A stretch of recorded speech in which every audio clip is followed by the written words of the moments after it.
Nolo, the mono-named driver. Christian Scar in the number 7 Auto Lounge Racing entry is on row 19 alongside Andreas Greiling in the 128 car. Row 20, Julien Lemont in the ANS Motorsport 42. That is the Ligier JS2R. East Racing's David Henn is alongside him. Improvements to the runoff areas and things of that nature. We're just approaching the final section now. Before, they would arc to the right and go through a tight little chicane. However, now the final 2 corners of the lap are once again, as when the circuit was designed in 1991, 2 fast right-hand sweepers, which adds a whole new layer of complexity and excitement to the Circuit de Barcelona Catalunya that we haven't seen in quite a few years in this final sector. The average lap speeds have gone up, and so have the number of entries that we've got here in the GT Winter Series. We approach the start line then for the beginning of this 25-minute race. We're riding on board with Mikael Juus. He has a drag race with Darren Lung to the first corner. The cars, just briefly through that camera shot, that is Kenneth Hayer scrapping for second place at the moment. Mikael Juus in the race lead, pulling away though at the front of the order. The gap is already out to 4 seconds. We've seen this season in the GT Winter Series just how good Mikael Juus can be at the wheel. Obviously we saw him in a first generation Porsche 991 GT3R earlier in the season. This is the first time he's brought out this on that 57 car, and we are going to return to racing this lap. It has been confirmed on the timing screen. So the Nissan GTR safety car, which I believe is the only car currently on circuit with 4-wheel drive, will soon exit stage right, and we will go. That car was hugely successful in the 2022 ADAC GT Masters in the hands of Ayen Guven and Christian Engelhardt. And Mikael Juus, who is putting the cut to Navarra that Kasper Stuka is champion. Here in GT Winter Series, the overall title is a much closer run matter. It is, as it stands, Simon Connor Prim at the sharp end of the championship order, but not by a great margin at all. He has to be very worried about Johannes Kapfinger behind, who is second in the championship in the 35 Huber Racing Porsche. Juus is all over the back of Ronnie Bremer, but then the GT2 power will see the KTM get further and further away. Even with the slipstream, the KTM is so much stronger in a straight line, and as we ride on board with Mikael Juus, it's almost hopeless for him. He's watching that car just disappear off into the horizon. This race then, and thankfully it appears a relatively clean one as well. So it is Ronnie Bremer in the 510 car.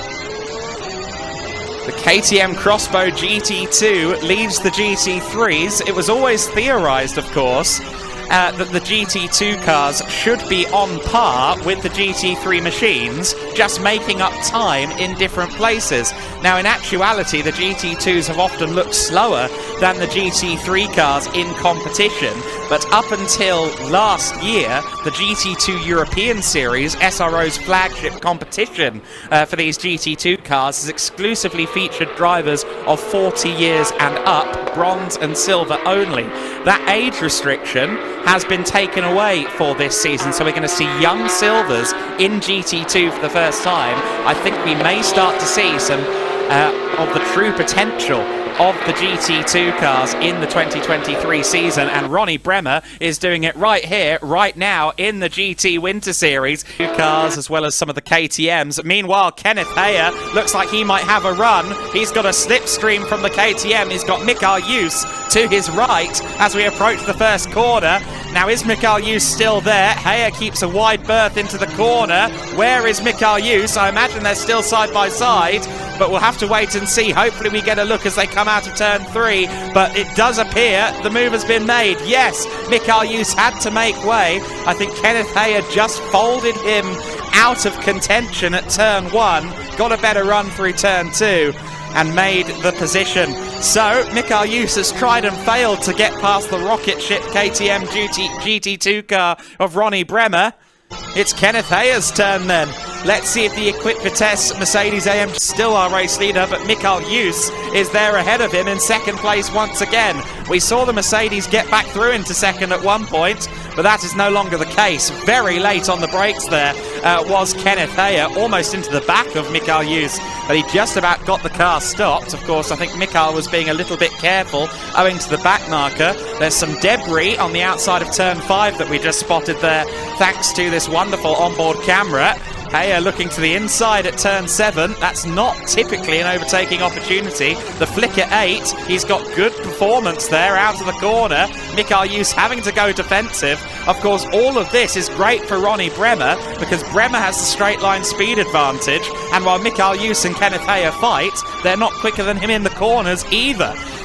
So this is very advantageous for the KTM in the race lead, but this is some of the best racing we've seen all day long out of these three cars, and the same can be said for that GT4 battle as well, for 2nd through 6th in class. But we are being treated here to exactly what GT Winter Series is all about. You've got a GT2 car having to fend off 2 GT3s, and now we get into the lap traffic. The BMW M2 CS there being overtaken. That's the only M2 CS entry, the promotion motorsport car that started in the pit lane. The lights flash then on the KTM as he tries to get the back markers to make way. Ronnie Bremer, who had a couple of dramas in race number 1, is having a much better time of things in race 2.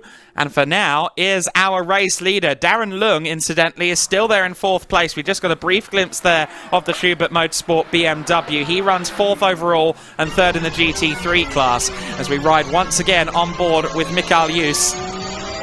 One of the Porsche Cup entries, the Cup 2 class car up ahead there. Again, that carbon fibre shaft to intensify. One rather got the impression that things were combustible. And sure enough, we are now under safety car conditions after 2 quite major incidents in quick succession. Now, Ronnie Bremer continues to lead the way, and there is, as you can see, a bit of lap traffic between himself and Kenneth Hayer. Now, that could prove very useful on the restart. That is one of the East Talent Porsche Cup 3 entries. That is David Henn, actually. So that's our Cup 3 leader between the two cars. So Kenneth Hayer following the car that's 34th overall, 2nd place in Cup 3, actually, behind Jens Richter in the 128. But our Cup 3 2nd place car has found itself between the two leaders as we get ready for a restart. I'm sure that's not necessarily where that driver would want to be.